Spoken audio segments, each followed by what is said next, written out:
इहो असांजे लाइ वॾी सआदत आहे। अमूमी वारनि लाइ, आमला वारनि लाइ, शूरा वारनि लाइ, उन्हनि साथ लाइ वॾी सआदत आहे जो अल्हम्दुलिल्लाह हिन दीनी जेको ॿेड़ो अल्लाह ऐं रसूल जे दीन खे नाफ़िज़ करण लाइ मैदान ते लथल आहे, जंहिंजो मक़सदु अल्लाह जे धरतीअ ते अल्लाह जो निज़ाम आणणु आहे, अल्लाह जे हुकुमनि खे नबी पाक सल्लल्लाहु तआला अलैहि वसल्लम जे तरीक़नि खे नाफ़िज़ करणु आहे, जंहिंजो मक़सदु हिन दुनिया मां कुफ़्र शिर्क बिदअत खे ख़तमु करणु आहे, जिन जो मक़सदु आला ऐवाननि ताईं अल्लाह ऐं उन जे रसूल जे क़ानून खे नाफ़िज़ करणु आहे, जिन जो मक़सदु अल्लाह ऐं रसूल जे क़ानून खे पूरी दुनिया ताईं नाफ़िज़ करणु आहे। जमीयत उलमा इस्लाम माशाअल्लाह उन बुनियाद ते जेको ॿेड़ो खयो आहे, अॼु मुंहिंजा दोस्तो बुज़ुर्गो मग़रबी क़ुव्वतुनि ताक़तुनि इस्टेब्लिशमेंट जे ज़ोर ते जेका जमायत बनी आहे, उन जमायत जे पोयां अॻियां उन जे हर पासे खां अगर सही नमूने सां का अपोजिशन सही नमूने सां का मुखालिफ़त थिए पई, उन जे हर ईंदड़ कम खे जेको कादियाननि खे तहफ़ुज़ हुजे या दीन जे ख़िलाफ़ कंदड़ सहाबा जे ख़िलाफ़ हुजे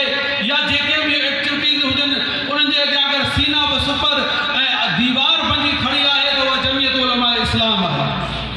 जमीयत उलमा इस्लाम मुंहिंजा दोस्तो बुज़ुर्गो उहा हर फोरम ते, हर बुनियाद ते, हर जॻह ते जमीयत उलमा इस्लाम माशाअल्लाह इहा कोशिशि करे रही आहे। जमीयत उलमा इस्लाम जो इहो मिशन आहे त अल्लाह जी धरतीअ ते अल्लाह जो निज़ाम इंशाअल्लाह नाफ़िज़ थी रहंदो। असांजा क़ाइद हज़रत मौलाना फज़ल रहमान, असांजा क़ाइद हज़रत मौलाना अल्लामा राशिद ख़ालिद महमूद सुमरो, जेके हिन टाइम ते बि जंहिं वटि का वज़ारत कान्हे, जंहिं वटि को उहिदो कोन्हे को, जंहिं वटि सरकारी तौर ते का ॻाल्हि कोन्हे, लेकिन हिन टाइम ते बि कल्ह तव्हां ॾिठो हूंदो त मीरपुर ख़ास जे अंदरि, खिपरे जे अंदरि माण्हुनि जी इमदाद करे रहिया आहिनि, माण्हुनि खे इमदाद ॾेई अल्हम्दुलिल्लाह इहो सबूत ॾेई रहिया आहिनि त हिन जमात जो इहो मक़सदु कोन्हे त इक़्तिदार में अची कुझु करणु, लेकिन हिन जमात जो इहो मंशूर ऐं मक़बूल आहे त हर हाल में पूरी दुनिया में, पूरे असांजे पाकिस्तान में जिते जिते मुस्लमान परेशान हालनि, तकलीफ़ुनि में, उन्हनि जी पंहिंजे वस हर मदद ज़रूरु कई वञे। अल्हम्दुलिल्लाह हाला तहलके में अल्लाह पाक जो वॾो एहसान आहे त जमीयत उलमा इस्लाम हाणे ज़बरदस्त नमूने सां एक्टिव थी चुकी आहे। जमीयत उलमा इस्लाम पंहिंजी एक्टिविटीज़ खे अल्हम्दुलिल्लाह ॾेखारे रही आहे। जमीयत जेका तव्हांजे अॻियां कारगुज़ारी साईं अल्लाह ने साहब पेश कई। या दोस्तो बुज़ुर्गो, अल्लाह रब्बुल इज़्ज़त पाण खे दुनिया में हिकिड़ो मुख़्तसिर वक़्तु ॾिनो आहे। हिन वक़्त जे अंदरि पाण खे अल्लाह जे हुक्म नबी पाक सल्लल्लाहु अलैहि वसल्लम जे तरीक़नि ते ज़िंदगी गुज़ारणी आहे। जेका मदारिस में मेहनत करे रहिया आहिनि, दावत और तबलीग बि मेहनत करे रही आहे, ख़त्म नबूवत बि मेहनत करे रही आहे, लेकिन जेको मैदान हज़रत मौलाना फज़ल रहमान जमीयत उलमा इस्लाम के इन्हनि सभिनी प्लेटफॉर्म खे गॾे आणे रहियो आहे, उहो आहे डिसीजन मेकर। फ़ैसिला थी वञनि, हलाल ऐं हराम जा फ़ैसिला, जाइज़ ऐं नाजाइज़ जा फ़ैसिला, पाक ऐं पलीत जा फ़ैसिला, उहे जेके माण्हू हुक्मरान बणिजी करे असांजे हलाल ऐं हराम जा फ़ैसिला था कनि, असांजे जाइज़ ऐं नाजाइज़ जा फ़ैसिला था कनि। तव्हां ॾिठो हूंदो त कोरोना जे दौर में असांखे नमाज़ पढ़ण जी बि इजाज़त कोन हुई, असांखे एतिकाफ़ में वेहण जी बि इजाज़त कोन हुई, असांजे मदारिस में क़ुरान पढ़ण जी बि इजाज़त कोन हुई, ऐं मीडिया रड़ियूं करे चई रहियो हो, तावीलूं पेश करे रहियो हो, मुख़्तलिफ़ माण्हू विहारे रहियो हो, उन्हनि इहो सम्झाए रहिया हुआ उलमा खे, दीनदारनि खे त मियां नमाज़ मस्जिदनि में पढ़ो, मस्जिदनि में छो था पढ़ो, नमाज़ूं घरनि में पढ़ो। तव्हांखे एॾी नमाज़ इंसानियत खां मथे तव्हांखे नमाज़ आहे। ॿिया त अहिड़ा फिलासफ़र पैदा थी पिया जिन ऑनलाइन नमाज़ जी ॻाल्हि कई, लेकिन अल्हम्दुलिल्लाह जमीयत उलमा इस्लाम इन्हनि सभिनी साज़िशुनि खे नाकाम बणायो ऐं पंहिंजी सोशल एक्टिविटीज़ खे जारी रखियो। मौलाना राशिद साहब वक़्तन फ़वक़्तन जमायत खे आगाह कंदो रहियो। इहा अल्हम्दुलिल्लाह न त जेका साज़िश, गहरी साज़िश लेखी पई वई त कंहिं बि सूरत में जमीयत उलमा इस्लाम जेका इन मंज़र आम खां हटी वञे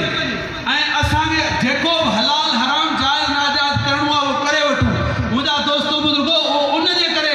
जो डिसीजन मेकर हुकूमत वारा उहे माण्हू आहिनि जिन खे असां ई चूंडियूं था, जिन खे असां ई उहो पावर ॾियूं था त तव्हां असांजे हलाल ऐं हराम जा मालिक आहियो, तव्हांखे जेको वणे सो तव्हां करियो। असांजे ज़हन में दीनदार तबिको जेके माशाअल्लाह बाशर माण्हू आहिनि,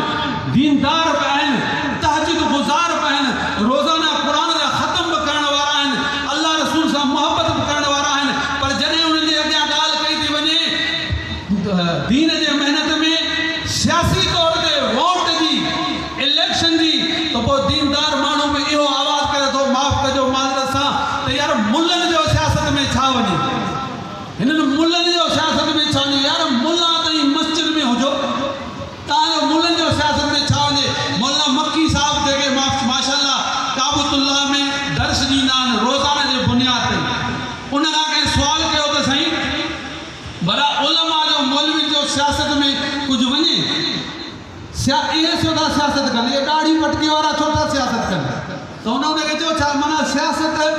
इलेक्शन हुकूमत उन्हनि माण्हुनि जे हवाले करे छॾिजे जेके बेदी न हुजनि, जेके शराब ऐं ज़िना वारा हुजनि।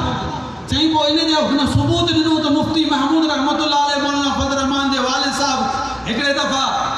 रुकन यमानी जे भर में, काबतुल्लाह जे भर में, रुकन यमानी जे भर में मूंसां गॾु वेठा हुआ। मुफ्ती महमूद रहमतुल्लाह अलैह चयो त जॾहिं आऊं काबतुल्लाह में वेही ॻाल्हि कई त जॾहिं आऊं पार्लियामेंट में वियुसि त जॾहिं पार्लियामेंट में ॾाढी पटके वारो माण्हू उते ॾिठमि त बेपर्दा औरतूं वेठियूं आहिनि, सूट बूट वारा माण्हू बि वेठा आहिनि। ऐं अहिड़े माहौल में त मूं पंहिंजे पाण में मन में चयो त अलाह जी आऊं कहिड़ी जॻह ते थी फासूं। आऊं त मदरसे में वेही और शागिर्दनि खे दर्स ॾेई रहियो हुउसि, मुंहिंजी त कहिड़ी ज़रूरत हुई, मुंहिंजे लाइ अहिड़ो कहिड़ो ज़रूरी कमु हो। पर मुफ्ती महमूद रहमतुल्लाह अलैह फरमायो त इन ॻाल्हि जो, हिन पार्लियामेंट में अचण जो, हिन जे असर जो, हिन जी ताक़त जो तॾहिं मूंखे अंदाज़ो थियो जॾहिं कादियानियुनि जो फ़ैसिलो पार्लियामेंट में पास थियो ऐं कादियानियुनि खे हमेशह लाइ काफ़िर करार ॾिनो वियो। तॾहिं मूंखे ख़बर पई त मौलवियुनि जो, आलिमनि जो पार्लियामेंट में अचणु केॾो ज़रूरी आहे, केॾो ज़रूरी आहे पार्लियामेंट। मुंहिंजा दोस्तो, हीअ जेका साज़िश थी रही आहे चारई पासा त कंहिं न कंहिं तरीक़े सां कादियानियुनि खे वरी वापसि मुस्लमानी में आंदो वञे, इस्लाम में जी ॻाल्हि कई वञे ऐं उन्हनि खे ई मुस्लमान सम्झो वञे, जंहिंजे अॻियां बि माशाअल्लाह सीना सुपर जी जमात बनी आहे। पर मुंहिंजा दोस्त बिल्कुलु जमात खे ताक़त तॾहिं मिलंदी जॾहिं असांजा ज़हन इहे बणजंदा, असीं नज़रियाती तौर ते अहिड़ा थींदासूं त भई वोट जी का अहमियत आहे, इलेक्शन जी का अहमियत आहे, असांजी जमात जी सरगर्मी जी का अहमियत आहे। असीं अगरि सिर्फ़ु मुहबत में पिया हलूं त या मुहबत न, मुंहिंजा दोस्त बुज़ुर्गो, असुलु आहे जॾहिं असीं नज़रियाती पैदा थी वञूं, असांजो नज़रियो बणिजी वञे त असांखे कंहिं बि सूरत में जमात जे मंशूर ऐं दस्तूर खां कोन्हे हटणो। असांखे कोशिशि करणी आहे हर जॻह ते, जीअं दुनिया जी महिनत था कयूं, माण्हुनि जा ज़हन था ठाहियूं, ईअं माण्हुनि जा ज़हन ठाहियूं, असांजे पाड़े पतीअ में दोस्तनि यारनि जा ज़हन ठाहियूं। त मुंहिंजा दोस्त बुज़ुर्गो, उलमाई हक़ीक़त में इक़्तिदार जा लाइक़ आहिनि, उलमाई हक़ीक़त में इक़्तिदार जा लाइक़ आहिनि। उलमाई इक़्तिदार में ईंदा, उलमाई ॾिसो असांजा उलमा सरहद में उन जा मिसाल पेश कया था वञनि। अहिड़ा उलमा आहिनि जेके MP MNA आहिनि, हिते तव्हां ज़िले जे चेयरमैन खां मिली कोन था सघो, UC चेयरमैन थिए पोइ उन जा नखरा नाज़ तव्हां ॾिठा हूंदा। हुते MP MNA वज़ीर रही चुका आहिनि, पर मुंहिंजा दोस्त बुज़ुर्गो उहे तव्हां सां ईअं गॾु वेहनि था जीअं तव्हां हिकिड़ी जॻह ते खट ते वेहो था, तव्हां सां गॾु वेहनि।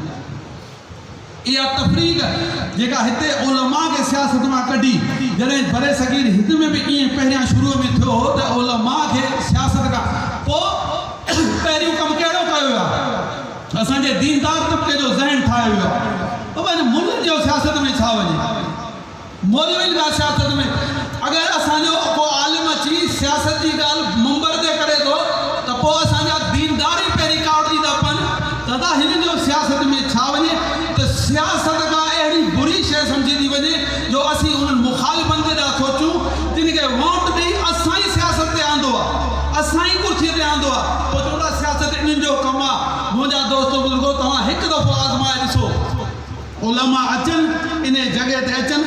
इहे डिसीजन मेकर हुजनि, फ़ैसिला साज़ी हिननि जे हथ में हुजे, पोइ ॾिसूं था त कीअं। हींअर वाक़ियो हले पियो न, हींअर वाक़ियो हले पियो मोटरवे ते कंहिं औरत सां ज़्यादती थी, उनजे बचनि जे अॻियां, उनजे बचनि जे अॻियां अहिड़ो कानून। इहा औरत फ्रांस जी रहण वारी आहे, फ्रांस जी उन वटि शोहरियत आहे। कल्ह हिन औरत बयानु ॾिनो त आऊं हिते आयुसि त 12 बजे, राति 12 बजे ते आऊं जेको पंहिंजा ॿार वठी निकितसि, त ईअं सम्झो त हीअ फ्रांस वांगुरु,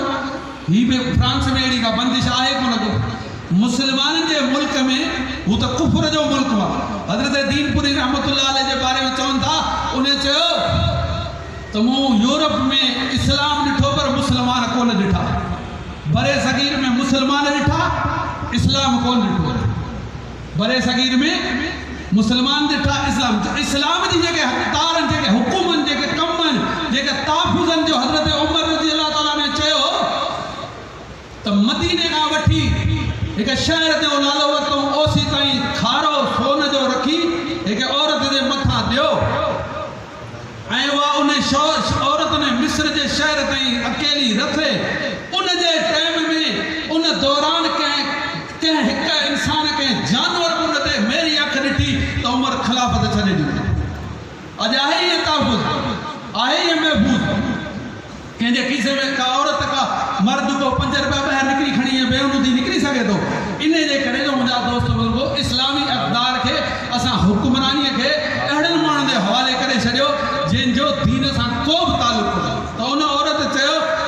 CCPO चयो त भई हिन औरत खे राति जो निकिरण जी कहिड़ी ज़रूरत हुई। बाक़ी इस्लाम ते ॻाल्हि करे थो त औरत खे अकेलो न निकिरणु घुरिजे, सफ़र न करणु घुरिजे, लेकिन हुन इहो ज़हन ठाहियो त अगरि फ्रांस हिकिड़ो गैर मुस्लिम मुल्क आहे, उते ईअं निकिरी सघां थी त हीउ त मुस्लमाननि जो मुल्क आहे, हिते त मूंखे का छियो कोन ॾिसंदो। पर इहो अहिड़ो हानियूं मुंहिंजा दोस्त, अहिड़ा हाना हिते थियनि पिया, कई अहिड़ा हाना हिते थियनि पिया। वक़्त जी हुकूमत सवाइ नोटिस न वठण जे ॿी कंहिं ॻाल्हि में पूरी कोन्हे, बल्कि जेको हुन ख़िलाफ़ आवाज़ उथारे थो उनखे दॿाइण जी कोशिशि थी करे, उनखे दॿाइण जी कोशिशि थी करे त असीं हलाल ऐं हराम जा मालिक आहियूं। इहो इन जे करे हलाल ऐं हराम जा मालिक आहिनि जो असांजे ख़ासि वक़्तु असांजे दीनदार तबिको उन्हनि खे वोट ॾिए थो, उन्हनि खे अॻियां करे थो। उन टाइम ते साईं हली आयो, वॾेरो हली आयो, मुर्शिद हली आयो, साईं हली आयो जो असां वटि, साईं बिस्मिल्लाह साईं हली आयो, साईं हाज़िर, तव्हां बेफ़िक्र रहो, असीं तव्हांखे वोट ॾींदासीं। साईं जो हली आयो, साईं हलाल